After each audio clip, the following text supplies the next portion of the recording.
Halima Idi Nassoro, mbunge mteule, viti maalum CCM, nikiwakilisha wafanyakazi wa sekta binafsi na serikali.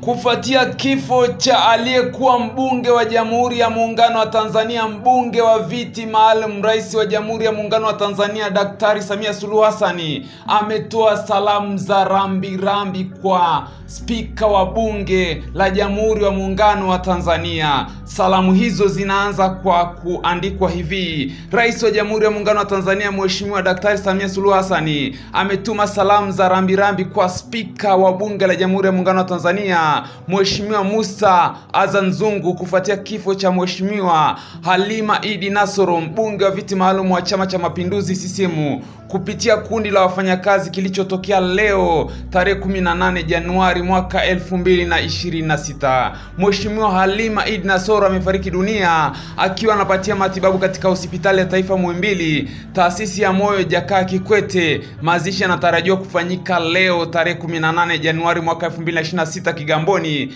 jijini Dar es Salaam. Rais wa Jamhuri ya Muungano wa Tanzania ameeleza marehemu alikuwa kiongozi mwenye mchango mkubwa kwa chama na taifa, hususan katika kutetea maslahi ya kundi la wafanyakazi na kuchangia maendeleo ya jamii kupitia majukumu yake ya kibunge ya ndani ya Chama cha Mapinduzi. Rais wa Jamhuri ya Muungano wa Tanzania ametoa pole kwa familia marehemu, mwenyekiti wa Umoja wa Wanawake wa Tanzania UWT, pamoja na wanachama wote wa Chama cha Mapinduzi CCM, waheshimiwa bunge na ndugu jamaa na marafiki kwa msiba huu mzito. Halikadhalika, rais amewaomba subira, faraja, nguvu wafiwa wote na kumwomba Mwenyezi Mungu ailaze roho ya marehemu mahala pema peponi, amin.